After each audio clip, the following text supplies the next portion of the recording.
We have exciting news to share. Iran and Saudi Arabia have announced an agreement to restore relations, a major step forward in promoting regional peace and stability. After years of strained relations, both countries have decided to take a step towards restoring diplomatic ties. But how will this decision affect the region? And is this agreement really beneficial for all involved? Watch today's video to find out.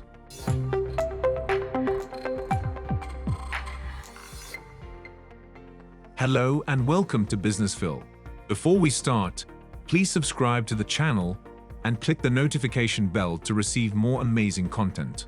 Now let's get started with the video. So, according to the latest reports, Saudi Arabia and Iran agreed on March 10th to restore diplomatic ties that had been broken for years. The agreement came after 4 days of talks in Beijing that the Chinese government hosted. The two countries are planning to reopen their embassies in Tehran and Riyadh within the next 2 months, and a joint statement from both countries was posted on the website of the Saudi news agency SPA. As for us, we're really hoping that happens. Both countries also promised to respect each other's sovereignty and not get involved in their internal affairs. As further confirmation, the Iranian Mizan news agency posted a video on Twitter of the signing ceremony. We all know that Saudi Arabia broke diplomatic ties with Iran in 2016. The decision was made after Shiite Muslims stormed the Saudi embassy in Tehran after the Sunni Kingdom executed a Shiite Muslim cleric. What further details do we know about the agreement? But before we tell you that, you should know that Saudi Arabia and Iran delegations held discussions in Beijing from March 6th to 10th. Then, in an announcement made on March 10th, the two countries agreed to meet with their top diplomats to put the mending of ties into action and work out the details of exchanging ambassadors. Riyadh and Tehran also agreed to implement a security cooperation agreement from 2001 and a general economy, trade, and investment agreement signed in 1998. Both countries also expressed gratitude to China for hosting and funding the round of talks.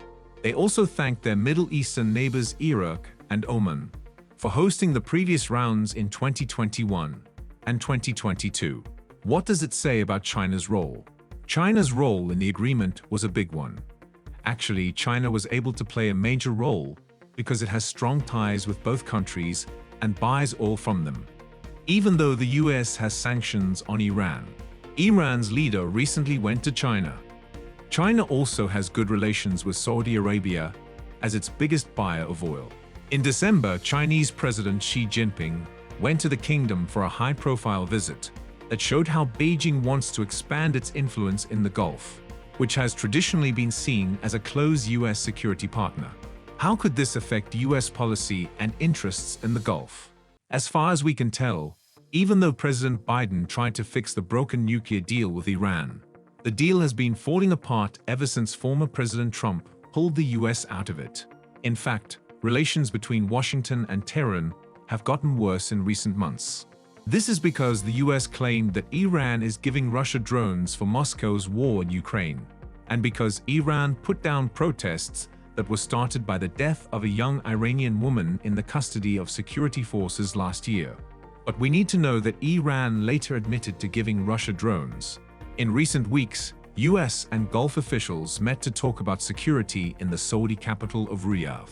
The meeting showed how worried both parties are about Iran's missile, drones, and nuclear program.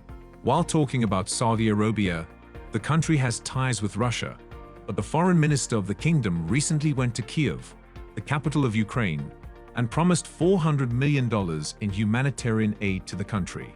The kingdom depends a lot on the US for its defense and weapons. Even though the relationship between the two countries is tense because of concerns about human rights in Saudi Arabia and long-standing worries among Gulf Arab states about the US commitment to their security. Countries like the United Arab Emirates and Bahrain made formal ties with Israel because they were worried about Iran and considered the US wasn't a reliable security partner. And for your understanding, Iran and Israel are primarily enemies.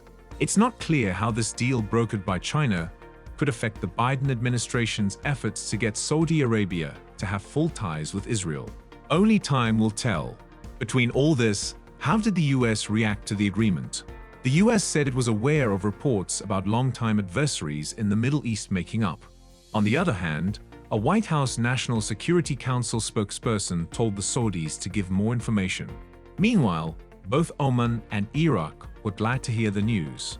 Iraq's state news agency called the agreement turning a new page. The agreement between Iran and Saudi Arabia to restore relations is an incredibly exciting development, and one that has the potential to reshape the entire Middle Eastern region. What are your thoughts on the agreement? Tell us in the comments. If you liked the video, hit that like button and subscribe to our channel for more. Thanks a lot for tuning in. See ya later.